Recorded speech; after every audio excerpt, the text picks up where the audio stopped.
Hello and welcome to South Africa on 99.94 Cricket Every Day. I'm Neil Manthorpe. My co-host is Lungani Zama, but you'll know that by now. We're on to episode 23, I think.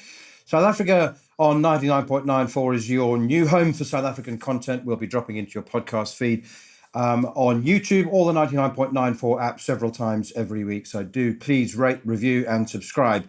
And also, if you get the chance, if you haven't done so already, check out the Mitch Johnson Show, where the former Aussie talks about his life inside and outside and after cricket. You can find it wherever you get your podcasts or on YouTube. So thanks for listening to Cricket's Conversation.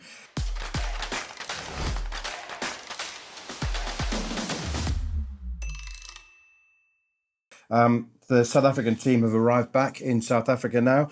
That long-standing old convention that they do an arrival press conference at the airport. Captain Temba Bavuma was there alongside Director of Cricket Enoch Nkwe. It seems a particularly cruel habit, not so bad if you've won, I suppose, and if you've got something to be cheerful about. But when you travel back from Australia, even if you are in business class, the last thing you really want to do is face the media. But Temba Bavuma did so with his usual grace. The first thing he said, James, was that he was still processing what had happened. He again spoke with enormous honesty, and honestly, I still think there was a bit of a quiver in his voice. He said he was still processing everything. He was asked, I was going to say he was asked all the hard questions, but there were some of our colleagues who were actually there who were dancing around the subject. One of our colleagues said there were obviously some players who were out of form. Did you ever discuss changing the team? And I think Temba put him out of his misery, and he said, I think you might be talking about Reza Hendricks. What did you... What did you make of it? As I said, he carried himself with enormous dignity right through the World Cup, right through his entire captaincy tenure. Yeah, look, that arrival press conference is, I'm sure every captain has dreaded it. I think famously Graham Smith ducked one and went straight to Ireland once and was never forgiven. I'm sure Temba wishes he had some sort of island to disappear to for several weeks, just to, I suppose, like you say, to process. It's all well and good to say these things, and Enoch said that they would have a thorough review, and you would hope, if they're sincere, that the questions that will be asked in that review process are a lot harder than the ones that were asked at the press conference yesterday, because you have to be a bit frank, and the horse has bolted, of course, but if there is any shred of positivity to come from that Netherlands defeat, is if they do change systemically several things in terms of approach, in terms of just not being so rigid and just being so stiff in terms of we have a system and that's what we're doing. If it's not working and you can see it's not working, don't wait for the problem to sort of eliminate you. Fix it. There's nothing. I'm sure there's nothing more frustrating than coming back from a tournament and knowing in the back of your head that you didn't exhaust every possibility. And I think that's probably what will nag not just Temba and outgoing coach, but that whole team. That deep down they know that there could have been another way to play it. You could have had another approach that probably would have. I mean, we watched India take apart England, chasing a very similar score to what South Africa chased against the Netherlands. And with all due respect, England faced far harder bowlers and a full crowd at that. But they stepped on the gas straight away, and there was just a positive body language that said, we want this, and silenced the crowd within halfway through the overs. And, it brushed aside a strong Indian team who thought they had a really good chance and they'd put up a decent total. But that's what positive body language does. And you hope there's lessons learned, and you hope South Africa do sit and watch the final that they could have been at themselves. But yeah, you can say all you want in press conferences. If your actions don't speak as loudly as your words, then nothing's changed. And we'll bumble into the next tournament and bumble out of it and have another press conference saying we need another thorough review. There've been a lot of those in South African cricket, but we haven't seen much reform, which is why it feels like the same vicious cycle every time World Cups come around. Now they come around even more regularly than the 4 years we used to wait just for 50 overs. It seems there's one every year. So if you don't change, you're going to keep on doing the same things. It seems to me that Enoch Nkwe has been brushing up on his corporatese. He certainly trots out corporate lines every now and then, and I think that's going to be a source of enormous frustration to me, because there are times when you go, Enoch, that's not you. That's not you. I've known you for years. Don't speak like that. But he's been to boardroom summer school, hasn't he? But he did at least on a couple of occasions say that he talked about care for players, and that's something that you and I, in our frustration, didn't necessarily talk very much about following the defeat by the Netherlands. But there is a duty of care, isn't there? I mean, I certainly hope, and I'm fairly confident, that we didn't come across last time as we analysed that defeat as saying that we ever thought that the players didn't care. I mean, I used the word freeze rather than choke or panic. I think they just froze. And you mentioned that Temba would like to disappear off to an island or down a hole. If he is feeling like that, then all of the other players will be feeling like that as well, and they do need a hug. They do need to be cared for. Well, of course. I mean, of course they care, and I think the disappearing act that they'd all want to do for the next week or so is purely out of embarrassment, public shame. It's just something that you can't explain away. It doesn't matter, and half of it is not even what's said to you. It's just the look of sheer horror on anyone who comes across you. Like, they just can't believe that that's what you did. There's no words for it, and of course, like we said, every single one who was on the field was trying. So there is a duty of care to make sure that people care, and I think one of the things that Saka has done over the years, even right through the pandemic, is make sure that they really looking after players' mental wellness. So I'm sure to those who put up a hand, a lot of cricketers still feel the need to suffer in silence. Pick up your hand and say, look, I'm not coping. I thought I was, and I'm struggling to move past this hurdle, this hole, get out of this hole caused by, just what happened on that day against the Netherlands. So you do hope that there are those who are brave enough to say, look, I'm really struggling to get around this corner and move on. There's a test tour to Australia coming up. There's an SA20 tournament coming up. Coping mechanisms. The greatest athletes in the world these days employ people full time to work on their mental wellness. So if it's a team that comes from a traditionally mentally fragile sort of background in terms of tournament cricket, certainly, then you'd certainly hope that all the things are in place to make sure that you at least, if not fully remedy, at least help people recover and start again. Because otherwise, then you'd really, down on a downward spiral.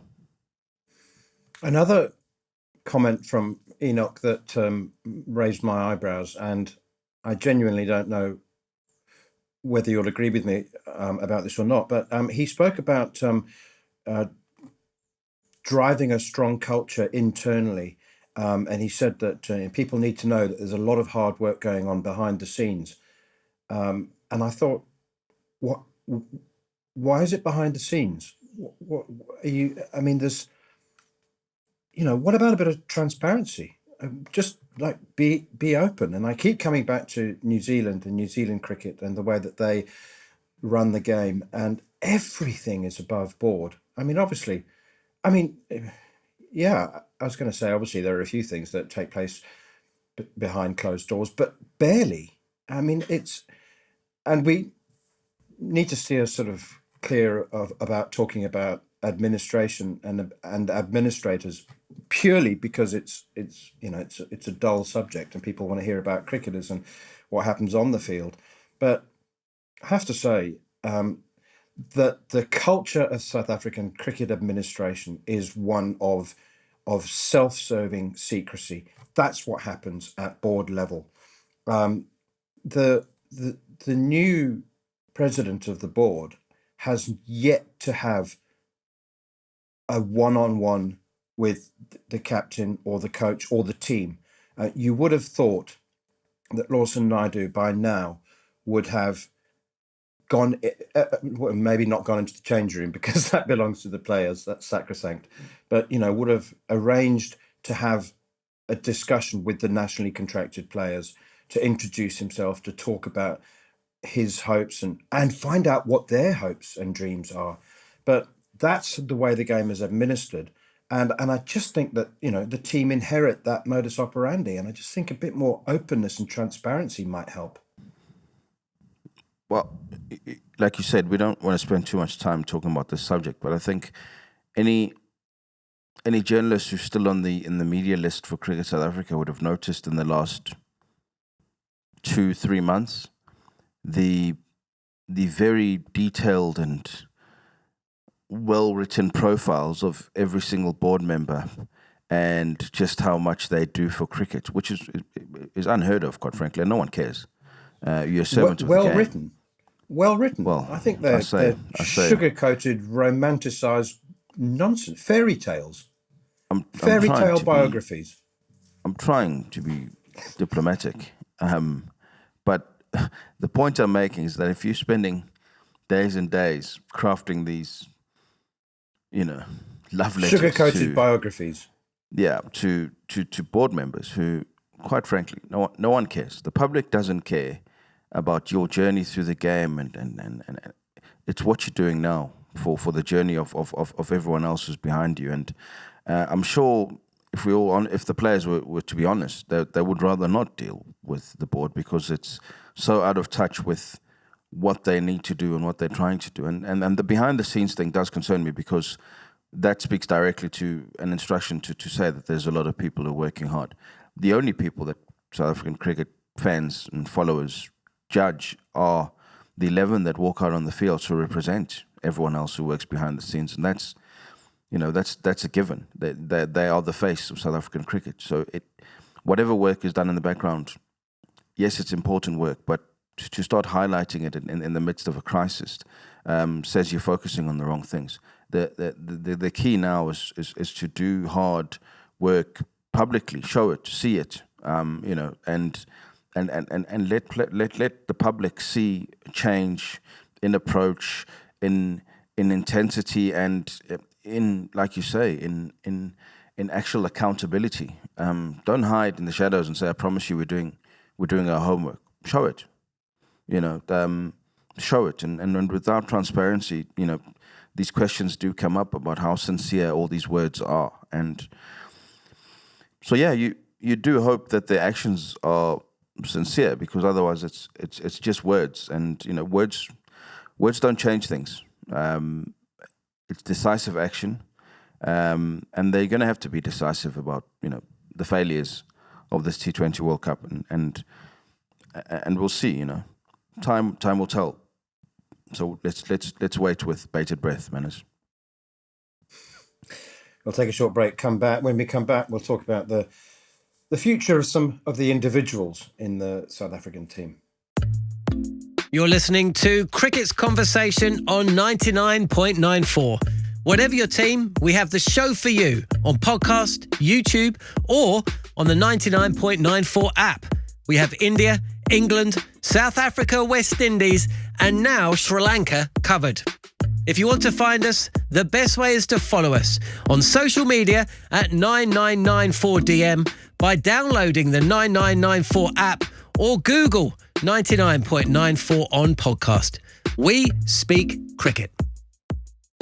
Welcome back. We're still digesting and processing South Africa's exit from the World T20, and we're looking ahead to the future because the game moves on at pace. What about the individuals involved, Lungani?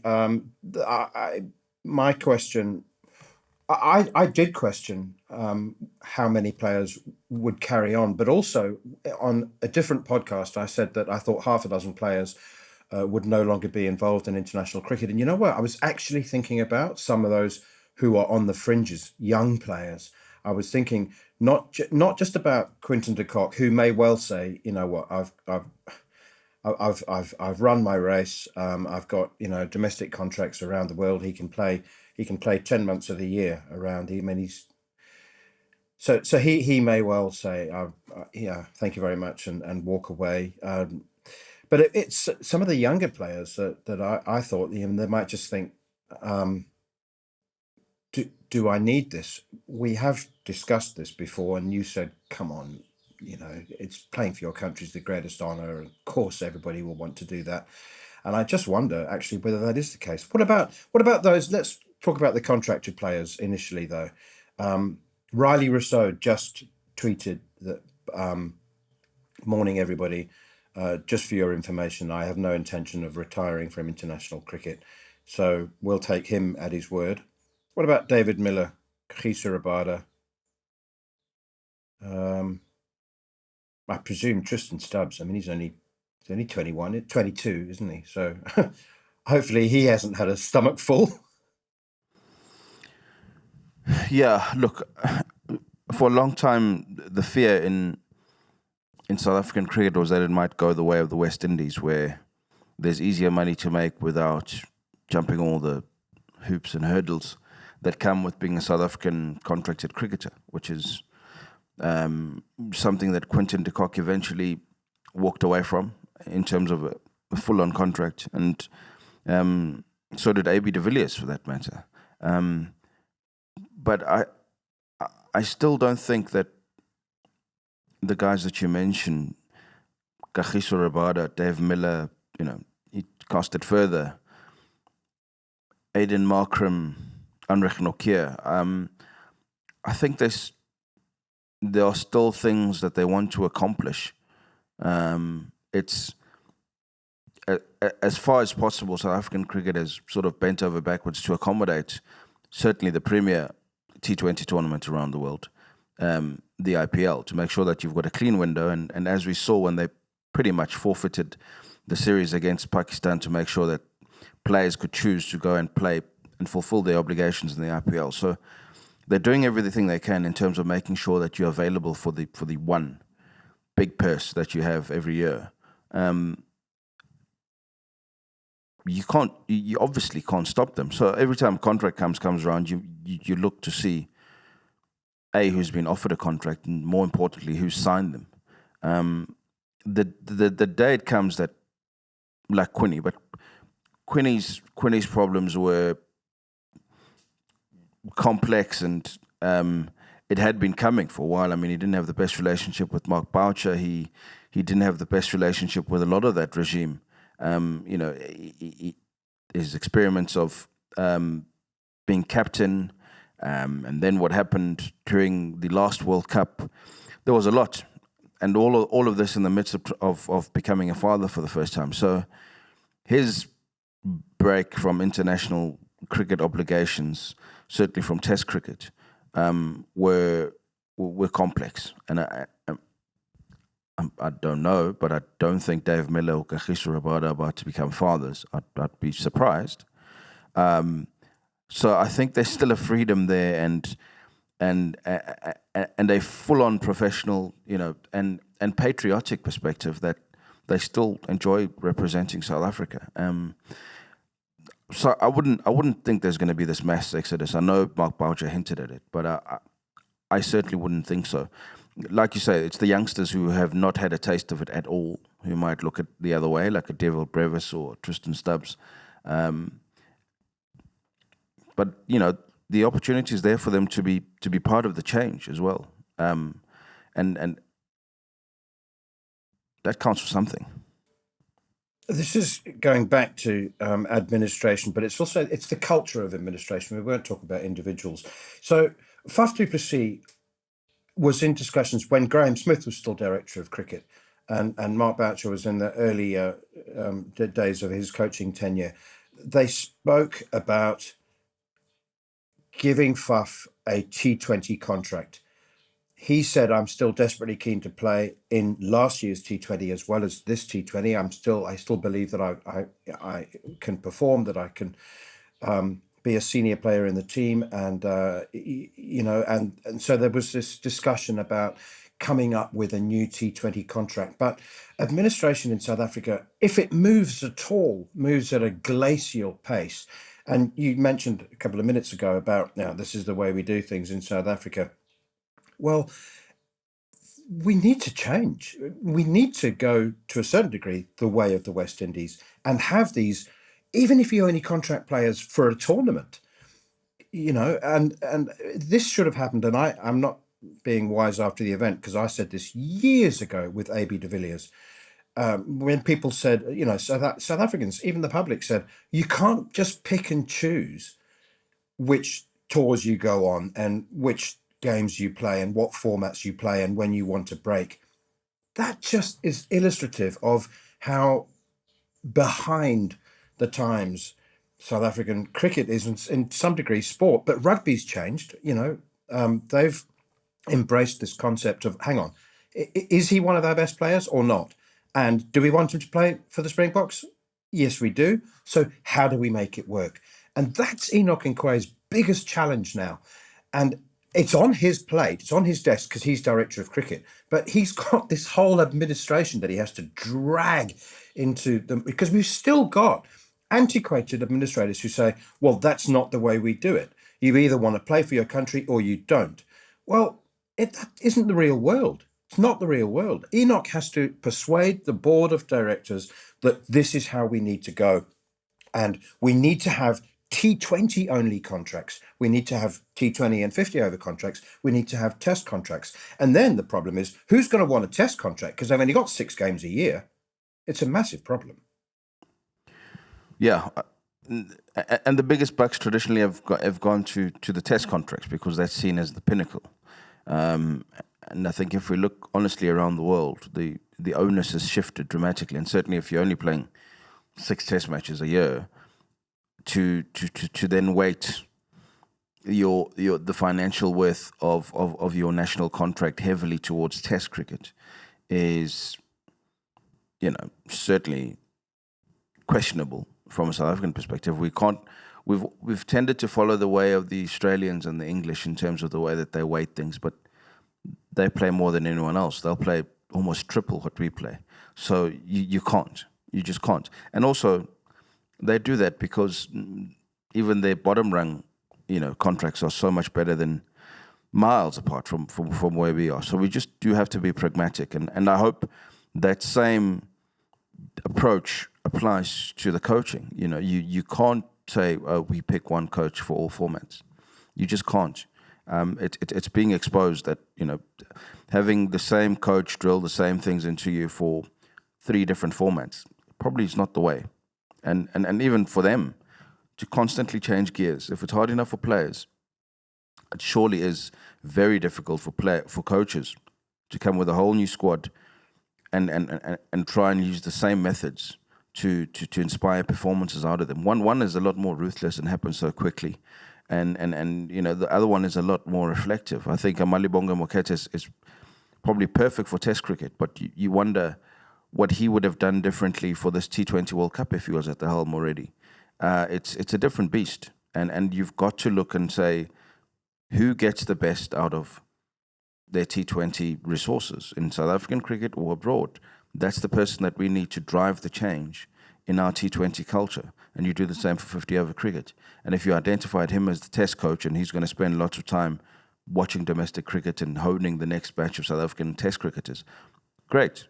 But pick a horse for a course in T20 cricket that's going to walk into the change room, inspire your players, and give them belief, because that's what's desperately lacking.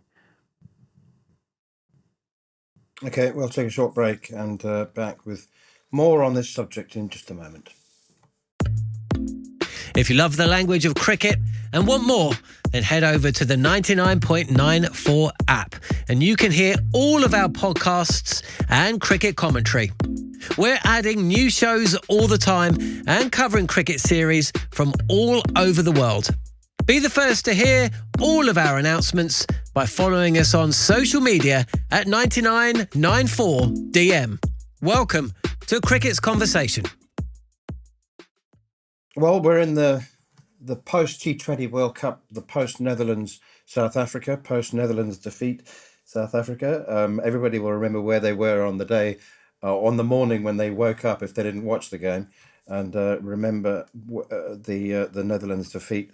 So the first class game has just started in South Africa now.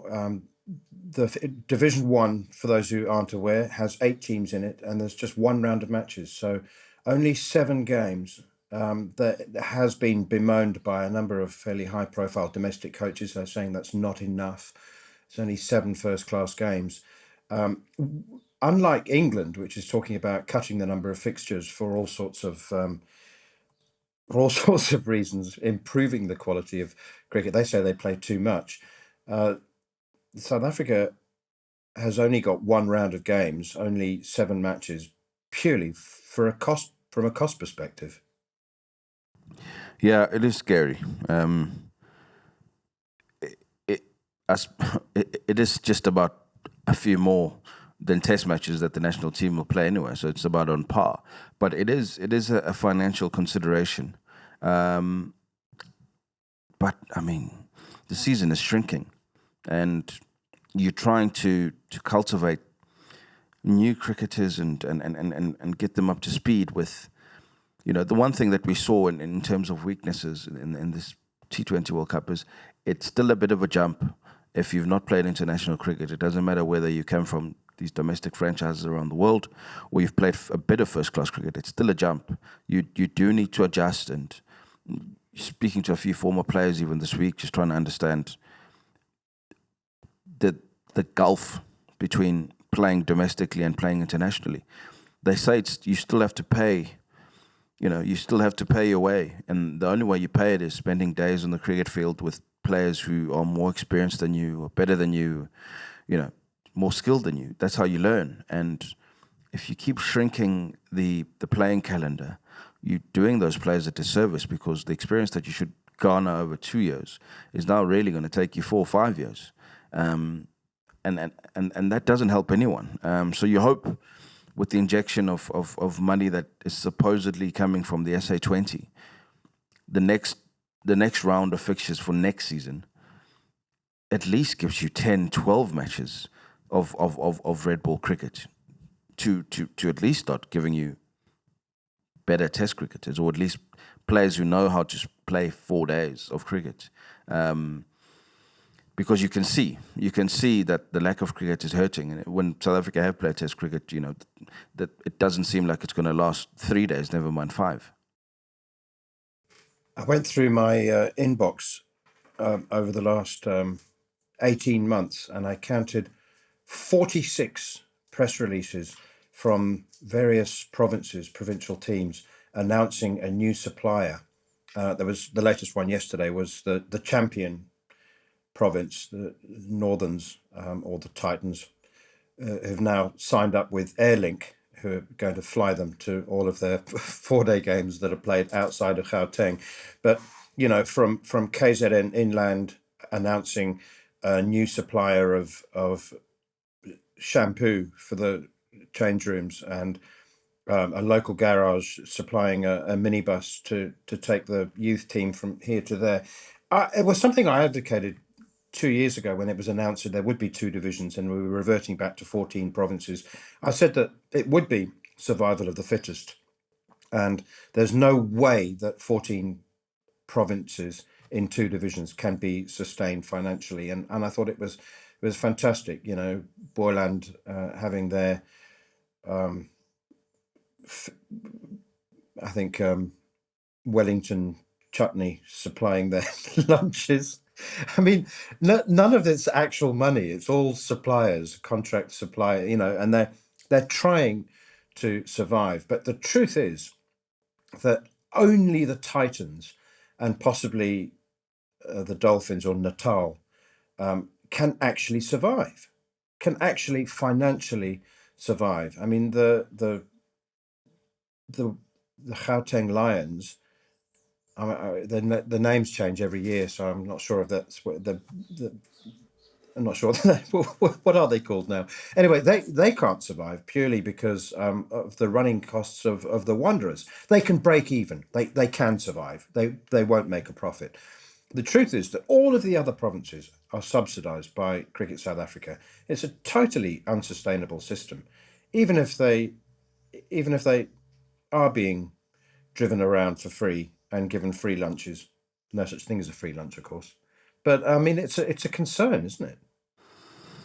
Yeah, it is, and it places a massive burden on each province. And I mean, the ones who were in opposition of breaking apart the franchise system and going this way, and out of instead of 6 franchises, you only have 14. This was the concern, that you're spreading what is a pretty small pie. The slices are becoming thinner and thinner for more and more, and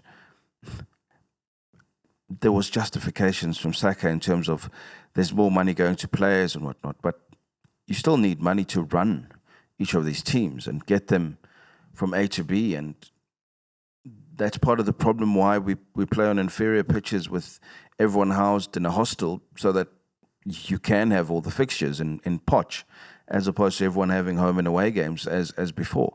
You're cost cutting, but you're also quality cutting every single time you cut, because you're compromising the product. You're asking players and teams to squeeze more and more, and it shows. Ultimately it shows. You're supposed to have more time and more money and more quality around you as you go up the ladder, so to speak. An under-19 cricketer and an amateur cricketer can slum it, but as you get professional and you get to franchise and you're looking at international cricket, the path is certainly not supposed to be paved in gold, but you're supposed to see that, okay, it's the promised land because you've done the hard yards before. Now the only thing you need to worry about is how you perform on the field. Everything else is not your problem. These things are sorted and they are seamless. But more and more you look around South African cricket, and players are asked to come to the opening of a letter so that they can get something out of a sponsor, a local sponsor. And I don't say that in a mocking sense, because you do need these partnerships from local businesses who've been around for a long time. You do need their support. But this wasn't thought through fully when we switched to 14 franchises. It's great that the bare minimum that a player who's contracted can get is over 100,000 rand or whatever it is. But the reality is, teams are suffering because they've had to spread what resources would normally come to make sure that the Wanderers looks pretty, to make sure the lights at Kingsmead work, to make sure they get new covers. Those are going to players, and players are the first ones to complain that, our lunches are inferior and we are driving to Joburg instead of flying, and we are driving on the night of a game straight after we're jumping on a bus and driving through the night because we can't afford to pay for 15 hotel rooms. These are the compromises you start making, and they affect you as a cricketer. And like I say, the golden egg is supposed to be the SA20. There's a lot of pressure on it even before a ball's been hit, because it has to be a commercial success to sustain South African cricket. And on that note, that is exactly the topic that we're going to talk about on our next podcast. The SA20 and the hoped for trickle-down effect of that money. Will it get to where it is most needed? But that's all we've got time for this time. Thanks for listening once again to South Africa on 99.94. We speak cricket every day, or at least every other day. Please rate, review and subscribe. It does help us. You can download us wherever you get your podcasts. You can download the 99.94 app and follow us on Twitter at Neil Manthorpe and at Whamsam17. For now, cheerio.